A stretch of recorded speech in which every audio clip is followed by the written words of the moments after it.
My name's DB, I'm from Darwin, and this is my K-Swap Lotus.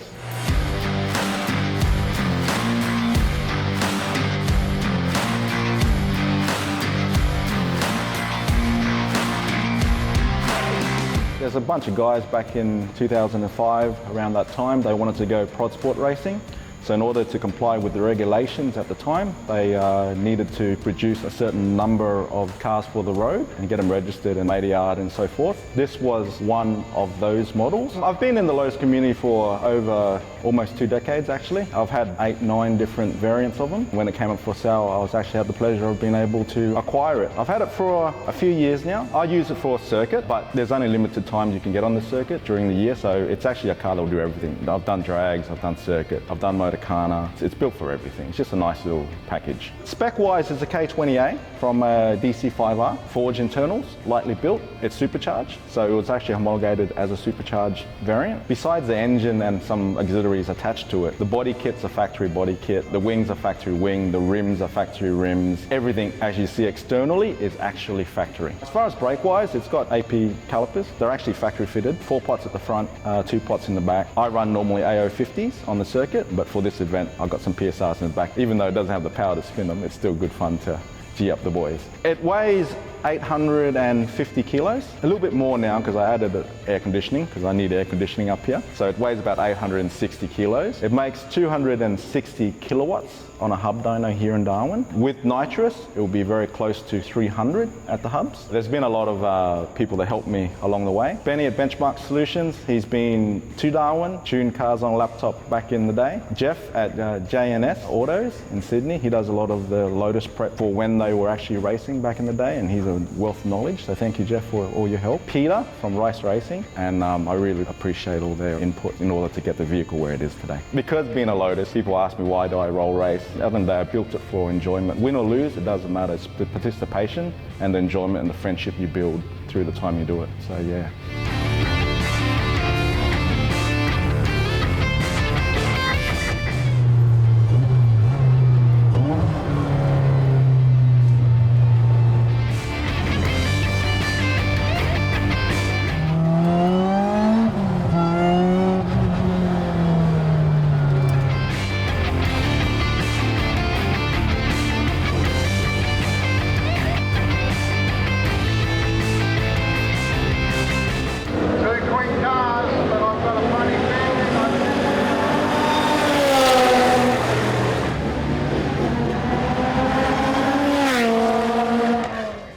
Hey, I'm Woodsy from Darwin, and this is my one-tonner.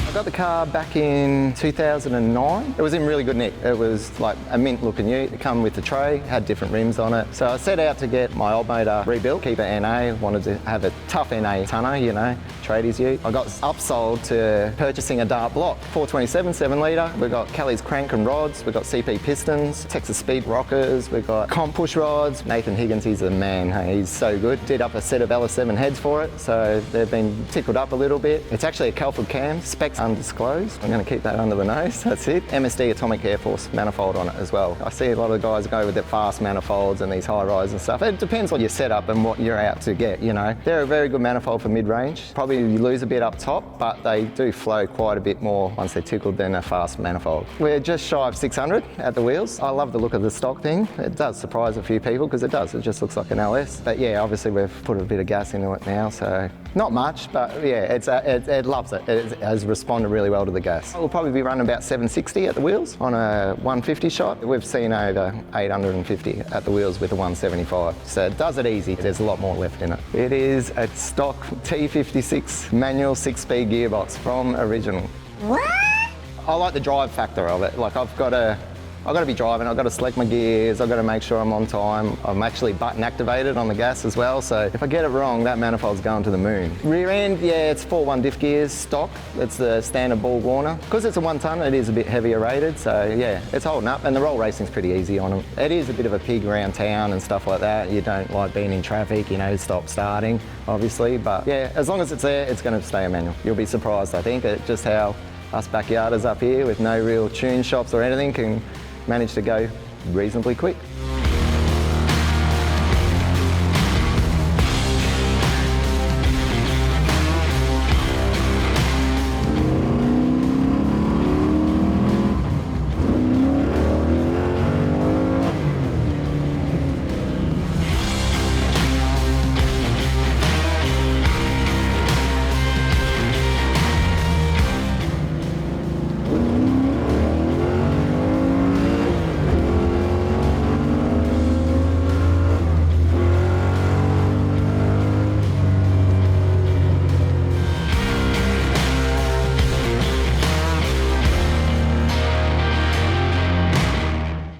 Hey, I'm Ryan Lowe, I'm from Darwin. This is my Lexus GS300, 2J powered.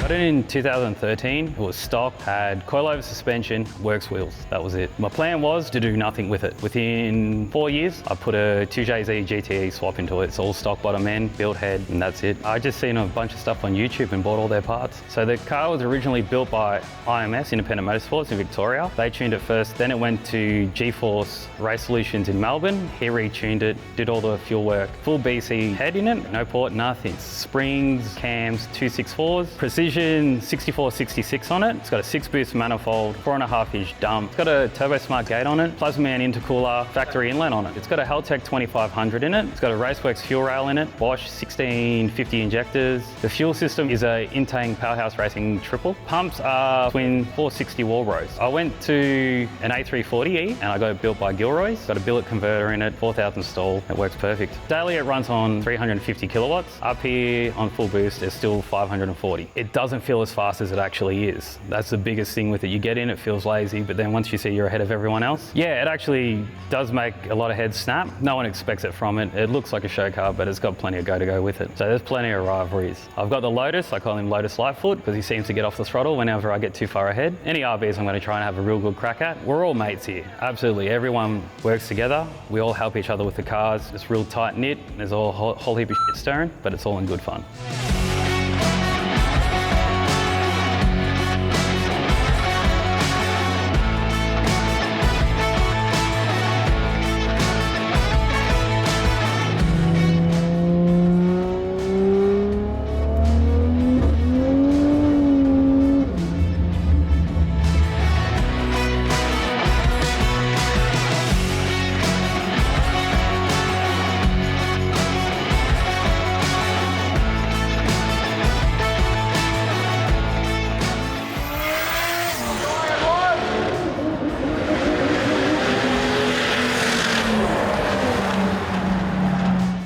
G'day, my name's Sean. I'm from Darwin, Northern Territory, and this is my hectic VL Calais Turbo Hectic. Whoops, I f***ed that up.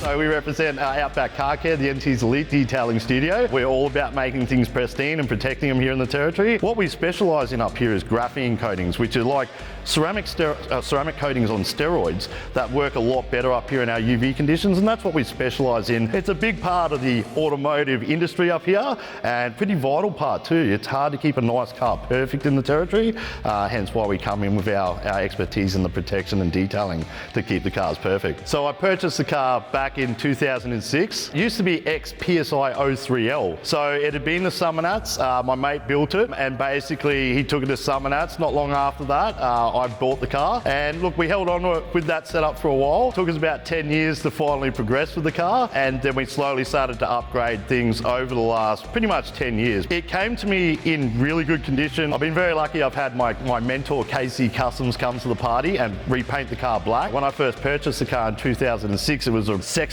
Tech red. We lived with that for a while, and then we finally went back to the Calais look in the black. The interior's been redone by Top End Upholstery. Andy, a mate of mine, redid all the interior for us. Went all out with the interior. So happy to have him on board. There's only a handful of VLs up here. It is a rare sight to see a VL Calais turbo, especially in this condition in the Northern Territory, that's for sure. It's an RB30. We kept it RB30. We didn't go the twin cam. We love the torque, so we kept it 30. Thank God Alan Raja from Raja Racing Developments got involved with this car. Everything in the car is basically done by Alan. Custom camshaft by Alan. All the pistons and rods and everything are Nismo. Standard crank, I believe. We've got all of Alan's head work done to the head. We've got Alan's intake plenum. Alan's work with the tuning. We've got the ICE ignition system on there. We're running the old Autronic ECU still. We're still getting the most out of that. We'll upgrade soon. We've got a 6-boost manifold running a GTX 42 turbo, running about 32 pounds. We've got the 2400cc Deca injectors, ProFlow custom fuel rail. Drivetrain, we've got a C4 Ford gearbox rated to about 800 horsepower, which seems to hold up really well. Power-wise, we're making about 620 horsepower at the wheels. It's got a lot of stuff, all set up for 8 seconds. However, we do have the standard diff still in there with billet axles. So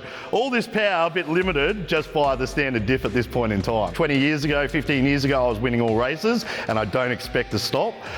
Anyone that's here with their car, I will be taking them on 100%. Doesn't matter how much money you spend, you're going to get it. You're going to get some competition. There's no doubt about it. The Jay-Z's have got nothing on the RB30, mate. We're gonna tear it up today. You'll see.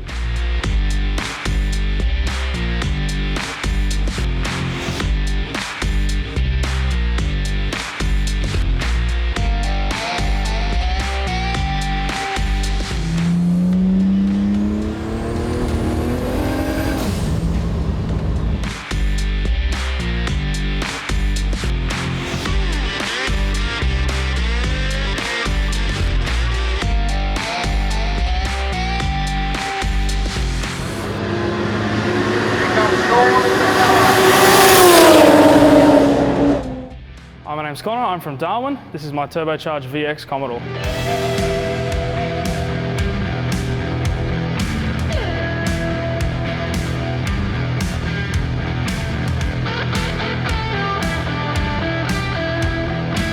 So I bought it in 2022 at the very end in November. Paint's faded, it's Darwin. It just happens, it's what happens up here. I don't really know what the plan was gonna be for it at the time. I'm an auto electrician by trade. I'm by no means a mechanic or a fabricator. Sort of had to learn everything myself just because I could never really afford to pay anyone to fix anything or to do anything for me. I've had a record of turboing things in the past, just a bog standard LS1. We just pulled it out, refreshed it, gave it a bigger ring gap, put a Crocam's turbo cam in it, built a turbo kit for it, built everything, and then yeah, it's just how it's turned out now. The turbo is just, it's a relatively cheap, it's a copy of a Precision 7274 turbo. It's got 14 pound of boost up its butt, 2 twin 044s in a surge tank in the boot. Literally just an eBay branded turbo, it's not expensive. I have a pre-made log manifold on the passenger side. Everything else was custom made by me. Ordered some pipes, started making everything myself, built the intercooler pipes, the crossover, the exhaust, everything. I didn't really learn how to tune. Me and one of my good mates just road tuned it up here. No dyno tune, no nothing. We're guessing around 650 to 700 at the wheels. It won the previous round of roll racing when it was still manual with a T56 in it. The T56 did break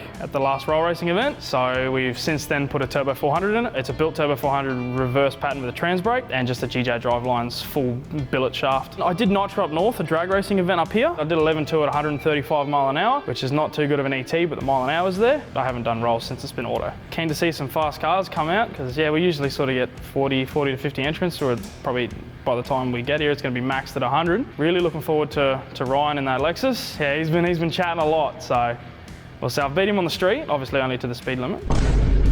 We'll see how he goes, but yeah, Ryan's sort of my main, that's who I want to beat, really.